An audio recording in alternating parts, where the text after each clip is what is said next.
డ్రింకులే తాగమని డబ్బిచ్చుంటే ఇవాళ 10 నిమిషాలు మాట్లాడడానికి బహుశా నా కంఠం పనికొచ్చి ఉండేది కాదు. నేను తరించాను అంటే నా తల్లి నాకు పెట్టిన భిక్ష, అమ్మ పెట్టిన మజ్జిగ. ఇవాళ పిల్లల్ని చూడండి, చాలా మంది పిల్లలు నాకు పెరిగొద్దు, నాకు మజ్జిగొద్దు. ఎప్పుడూ ఏం కావాలి? దిక్కుమాలిన బిర్యానీలు. అమ్మలు అలాగే వండి పెడతారు. లోపల దాహం పెంచేసేటటువంటి పదార్థాలు, రజోగుణ భూయిష్టమైన పదార్థాలు, తమోగుణ భూయిష్టమైన పదార్థాలు, సత్వగుణ ప్రధానమైన ఆహారమే కొరవడిపోతుంది. నేను ఈ మధ్య కాలంలో ఓ చదువుకుంటున్న పిల్లతో ఒక మాట అన్నాను.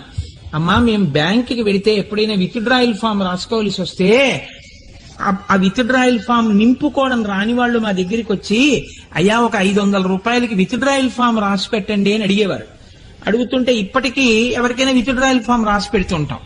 అలా ఇంకొక 8 ఏళ్ళో 5 ఏళ్ళో దాటిపోతే తెలియనటువంటి వాడు, ఈ తరం వాడు ఎవడైనా హోటల్కి వెడితే, ఎప్పుడో తప్ప హోటల్కి వెళ్ళడం అలవాటు లేని వాడు హోటల్కి వెడితే ఒక సహాయకుడిని తీసుకెళ్లవలసి ఉంటుంది, బ్యాంకులో విత్డ్రాయల్ ఫామ్ రాసినట్టు. ఎందుకంటే వాడు ఇప్పుడు ఏమి చెప్పడు, మీకు ఓ కార్డు ఇస్తాడు. అది మీరు చదివారనుకోండి, అది ఏమిటో గోబీ మట్టర్, ఆలు పట్టర్, ఏదో లేకపోతే రోస్ట్ పన్నీర్. పన్నీర్ ఏమిటి, పులుసు ఏమిటి, పేర్లు ఏమిటి, ఏమిటో ఒక్కటి అర్థం కాదు. ఇటువాణ్ణి చూస్తే ఏదో తింటుంటాడు, అటువాణ్ణి చూస్తే ఏదో తింటుంటాడు. ఆ పేర్లా మనకి తెలియవు, అడిగితే బాగుండదు, వీడు ఎప్పుడు తినలేదులా ఉంది జీవితంలో అనుకుంటాడు. అందుకని తోడు ఎవరినన్నా పిల్లని తీసుకెళ్లి ఆ పిల్ల చెవిలో మంత్రోపదేశం చేసినట్టు, తాతగారండి తాతగారండి, వెన్న రాసిన రొట్టికే ఏమంటారండి దాన్ని, నాన్ అంట. నాన్ అంటే లేనిది, నిన్ను లేకుండా చేసేయగలిగినది, కాబట్టి దాని పేరు నాన్.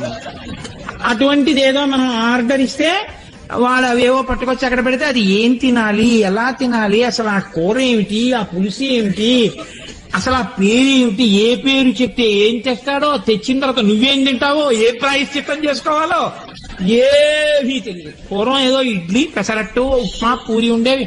వాడు కూడా పాపం చాలా సున్నిత మనస్కుడే. ఏమున్నాయి అంటే ప్రతి వాడి దగ్గర గోత్రనామాలు చెప్పించుకున్నట్టు పూజలో ప్రతి వాడి దగ్గరికి వెళ్ళి సిద్ధం అని ఆయన పాపం ప్రతి టేబుల్ దగ్గరికి వచ్చి ఏదో ఇడ్లీ, వడ, పూరి, సాంబార్ ఆయన చదివేవాడు. అందులో వాడు పక్కవాడిని అడిగి సంప్రదించి ఏదో పెద్ద యజ్ఞం చేసినట్టు ఇది తెమ్మంటే వాడు తెస్తే తినేవాళ్ళం. ఇప్పుడు వాడు చెప్పడయ్యా, వాడు దక్షిణామూర్తి అట్టబారేస్తాడంతే. అది మీరు చదువుకోవాలి, చదువుకుంటే అర్థం అవ్వద్దు. అది లలితా సహస్ర భాష్యం కన్నా కఠినంగా ఉంటుంది. అది ఎవరికి తెలుస్తుంది. అది రోజు వెళ్ళేవాడిని ఎవరినో వాడిని తీసుకుని వెళ్ళాలి, వాడిని అడగాలయా ఇదేమిటి.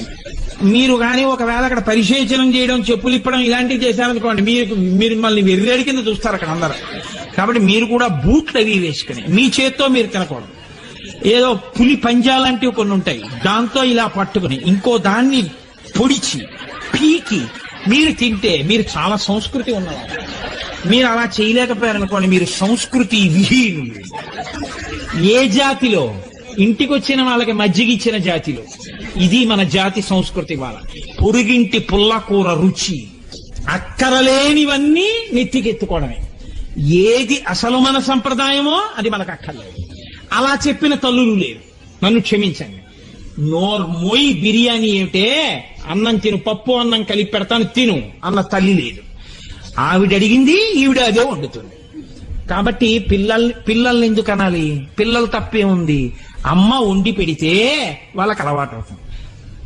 మనకి ఇది ఉంది, అక్కడ 103 కనపడుతున్నాయి, ఇది మార్చి అది మార్చిది, దానికే మనకి టైం లేదు. ఇంకా పిల్లలకి ఎక్కడ వండి పెడతాం మనం? శనివారం ఉపవాసం అంతా ఏమిటిరా అంటే హోటళ్లలోనే. సరే, ఇప్పుడు అవన్నీ ప్రారంభం నాకే